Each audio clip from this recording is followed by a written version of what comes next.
Hello everyone, welcome back to our YouTube channel the best study. आज के इस video में हम आपके क्लास 6 का चैप्टर 1 भोजन यह कहाँ से आता है ये चैप्टर पढ़ने वाले हैं, जिसका हमने 1.2 और 1.1 एग्जैक्टली कंप्लीट कर ही लिया था।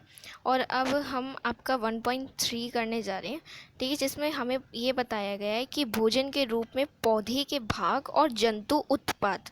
ठीक है, अभी पढ़ते हैं। पौधे हमारे भोजन का एक मुख्य स्रोत हैं। हम पौधे के कौन कौन से भाग का उपयोग खाद्य पदार्थ के रूप में करते हैं। पौधे के ऐसे कौन कौन से भाग हैं, जैसे कि किसी भी पौधे का कोई भी भाग है, जैसे ऊपर का हिस्सा है जिसमें आम उग रहा है, तो हम उसको भी यूज़ करते हैं, है ना। और हम पत्तियों वाली अनेक सब्जियां खाते हैं, जैसे कि कुछ भी हो गया। पत्तियों वाली कौन कौन सी सब्जियां होती है, पालक होती हैं, और भी बहुत सारी सब्जियां होती है, ठीक है। कुछ पौधे के फलों को भोजन के रूप में भी खाते हैं हम पौधे के कुछ फल, ठीक है। कभी हम जड़ भी तना कभी हम जड़, कभी तना, तो कभी पुष्प भी भोजन के रूप में खाते हैं, ठीक है, जैसे कि चित्र 1.4 में दिखाया गया है। कभी आपने सीताफल या फिर जिसको काशी फल भी बोलते हैं फूलों को चावल की पिट्ठी में डुबोकर व तलकर पकौड़ी बनाकर खाया तो बताओ। वैसे मैंने तो नहीं खाया, तो इसका एक बार प्रयत्न करो कैसे बनता है। कुछ पौधों के दो या दो से अधिक भाग खाने योग्य होते हैं। हाँ, ये तो हम जानते हैं कि कुछ पौधे ऐसे होते हैं जिनके हम दो या दो से ज़्यादा भागों को खा सकते हैं। उदाहरण के लिए सरसों के बीज से हमें तेल प्राप्त होता है एवं इसकी पत्तियों का उपयोग साग बनाने के लिए किया जाता है ना, ये तो हम जानते हैं। क्या आप केले के पौधे के विभिन्न भागों के बारे में सोच सकते हैं जिन्हें हम भोजन के रूप में लेते हैं सोच सकते हैं जिन्हें हम भोजन के रूप में लेते हैं, ठीक है। एक बार सोच के बताइए, क्या आप किसी अन्य पौधे के बारे में सोच सकते हैं जिसके दो या दो से अधिक भाग खाए जाते हैं। कोई ऐसा पौधा जिसके दो या दो से अधिक भाग जो है खाए जाते हैं।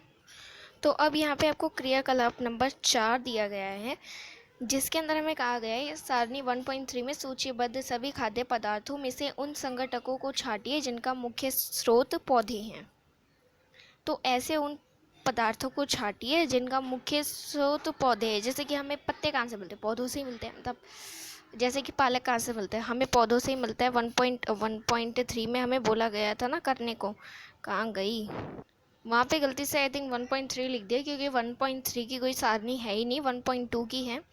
तो इसके अंदर आपको जैसे बताया गया था कि कोई से भी हो सकते हैं, तेल, घी, चिकन मसाला, इसमें से कोई सा भी ऐसी एक चीज़ जो पौधे से मिलती हो हमें, तो उसके स्रोत बताने हैं आपको।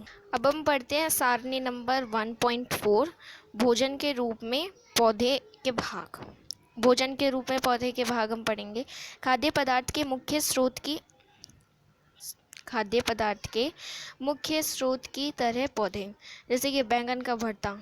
संगठक स्रोत, इसके अंदर संगठक क्या क्या होते हैं, एक तो बैंगन की ज़रूरत होती है, उसके बाद मिर्च, मसाले, और या फिर कुछ भी और कोई चीज़ें। पौधे का भाग जो हमें संगठक देता है, जैसे कि फल हो गया ये भी एक, ठीक है। मिर्च, मसाले, वो भी फल, ठीक है। और दूसरी कोई और चीज़ लिखनी है आपने जिसमें तेल, मूंगफली, सरसों, सोयाबीन या किसी अन्य पौधे से, तो वो बीज से होता है ना। इस तरीके से अब आपको समझ में आ रहा होगा कि मैं क्या कह रही हूँ। एक बार ये पढ़ते। पहेली जानना चाहती है कि हमारे भोजन का पौधा और जंतु के अलावा कोई भी अन्य स्रोत है। भोजन या जंतु के अलावा और कोई स्रोत है? मेरे ख्याल से तो बिल्कुल नहीं है। और कोई स्रोत पता हो तो आपको मुझे कमेंट में बताना है, ठीक है। अब यहाँ पे पढ़ते हैं। तो यहाँ पर अभी हमें दिया गया है, अपने आसपास के अनजान पौधों पर ये देखने के लिए परीक्षण ना करें कि वह खाने योग्य है या नहीं। कभी कभी पौधे विषैले भी हो सकते हैं। तो जैसे कोई भी पेड़ पौधा लगा हुआ है और आपको लग रहा है कि भाई इसका आम अच्छा होगा, तो खाने की कोशिश ना करें, क्योंकि वो हो सकता है वो विषैला हो, और हो भी सकता है वो सही है, तो इसलिए जान पर मत खेलना। क्रियाकलाप नंबर 5 पढ़ते हैं। मूंग अथवा चने के कुछ सूखे बीज लीजिए। अच्छा, ये आपको करने को बोलेंगे, करके देख लेते हैं। इनमें से कुछ बीजों को जल से भरे एक पात्र में डाल दें तथा एक दिन के लिए छोड़ दीजिए। अगले दिन जल को पूरी तरह निकाल दें और बीजों को गिलास में रहने दें। उन्हें एक गीले कपड़े में लपेटकर एक ओर रख दीजिए। अब क्या आप बीजों में कुछ परिवर्तन देखते हैं? हाँ, देखते हैं। बीजों को जब हमने गीला किया और एक कपड़े के अंदर डाल के रख दिया तो उसमें क्या होता है, ये जैसे ये बीज है तो उसके ना नीचे से समथिंग उगने सा लग जाता है, वो उसकी जड़ें होती हैं, उगने लग जाती है। क्या एक छोटी सी सफ़ेद संरचना आपको दिख रही होगी? छोटी सी सफ़ेद संरचना बीज से बाहर निकल आती है। यदि हाँ तो बीज अंकुरित हो गए हैं। इसको अंकुरित होना कहते हैं। साबुत मूंग एवं अंकुरित मूंग, ठीक है। ये साबुत मूंग है और ये अंकुरित मूंग है, ठीक है। जैसे चित्र नंबर 1.5 में और 1.6 में आपको दिखाया गया है। यदि नहीं तो बीजों को पानी में धोएं, पानी निकाल दें और गीले कपड़े से ढककर अगले दिन के लिए उन्हें छोड़ दें। क्या उस दिन आपको बीजों से बाहर निकलता हुआ एक छोटा सा अंकुर दिखाई देता है? दिखता है तो बताओ।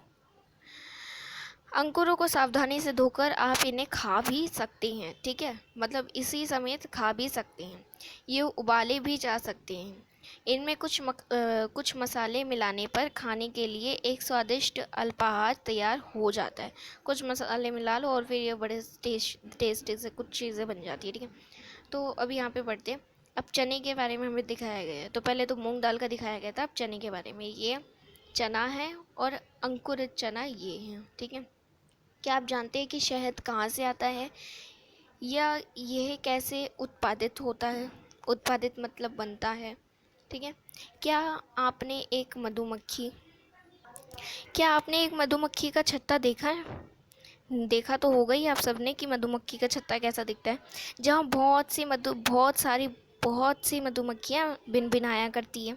मधुमक्खियाँ फूलों से मकरंद यानी कि मीठे रस को मकरंद बोलते हैं, यानी कि शहद को मकरंद बोलते हैं। मकरंद एकत्रित करती हैं और इसे अपने छत्ते से भंडारित करती है, यानी कि फूल से शहद इकट्ठा करती है और फिर इसे अपने छत्ते में लेके भरती है। जैसे कि चित्र नंबर 1.7 में दिखाया गया है, मधुमक्खी का छत्ता इसी को ही कहते हैं, ठीक है। फूल और उनका मकरंद वर्ष के केवल कुछ समय में ही उपलब्ध होते हैं, अतः मधुमक्खियाँ इस मकरंद का भंडार कर लेती है ताकि पूरे वर्ष इसका उपयोग किया जा सके। हम ऐसे छत्तों में मधुमक्खियों द्वारा भंडारित भोजन का शहद के रूप में उपयोग करते हैं। आपने देखा भी होगा, हम शहद के रूप में इसका उपयोग करते हैं, हम बोलते हैं शहद है, ये शहद है, इस तरीके से, है ना। तो अब आ जाते हैं हमारे एक्सरसाइज 1.4 पे। जंतु क्या खाते हैं? क्या आपके घर में कोई ऐसा पालतू पशु है जिसकी आप देखभाल करते हो, जैसे कि कुत्ता, बिल्ली, गाय, भैंस, बकरी, इस तरीके से? फिर आपको इसकी जानकारी भी अवश्य ही होगी कि पालतू जानवर क्या खाते हैं। आपको ये तो पता ही होगा कि फिर पालतू जानवर क्या खाते हैं, अन्य जंतु क्या खाते हैं। क्या आपने कभी गिलहरी, कबूतर, छिपकली या छोटे से कीट को खाना खाते देखा है कभी? हाँ, गिलहरी को भी देखा है, कबूतर को भी देखा है, छिपकली को भी देखा है, इस तरीके से, ठीक है। तो जैसे कि 1.8 में दिखाया गया, गिलहरी अखरोट खाते हुए, गिलहरी सबसे ज़्यादा अखरोट ही खाती है।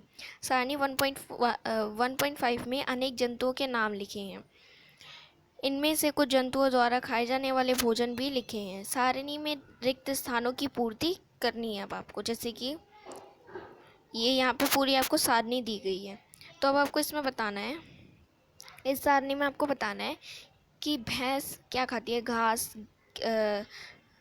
घास खाती है, खली खाती है, भूसा, अनाज, पत्ती। बिल्ली क्या खाती है? छोटे जंतु, पक्षी, दूध। चूहा क्या खाता है? शेर, बाघ। इस तरीके से आपको भरना है, ठीक है। इस अभी वीडियो बहुत लंबी हो जाएगी ना, इसलिए मैं बता रही नहीं हूँ, ठीक है। तो फिलहाल अभी क्रियाकलाप नंबर 7 पे चलते हैं, क्योंकि 6 तो हमारी पूरी हो ही गई है। क्रियाकलाप नंबर 7 पे चलते हैं। फिर से सारणी 1.5 को देखिए, ध्यान से देखिए और इसके जंतुओं को 3 वर्गों में विभाजित कीजिए। पहले वर्ग में केवल उन जंतुओं का नाम लिखिए जो केवल पौधे और पादप उत्पाद खाते हैं। इन्हें शाकाहारी जंतु कहते हैं। शाकाहारी वो जंतु जो मीट, मांस, मच्छी ना खाते हो, ठीक है। और यहाँ कुछ जंतु ऐसे भी हैं जो दूसरे प्राणियों को खाते हैं, जैसे कि शेर कभी इंसान को खा जाता है या फिर किसी चूहे बिल्ली को भी खा जाता है वो, तो वो मांसाहारी जंतु कहलाते हैं। ठीक है, क्या आप कुछ ऐसे जंतुओं को जानते हैं जिनका भोजन पौधे और जंतु दोनों ही होता हो?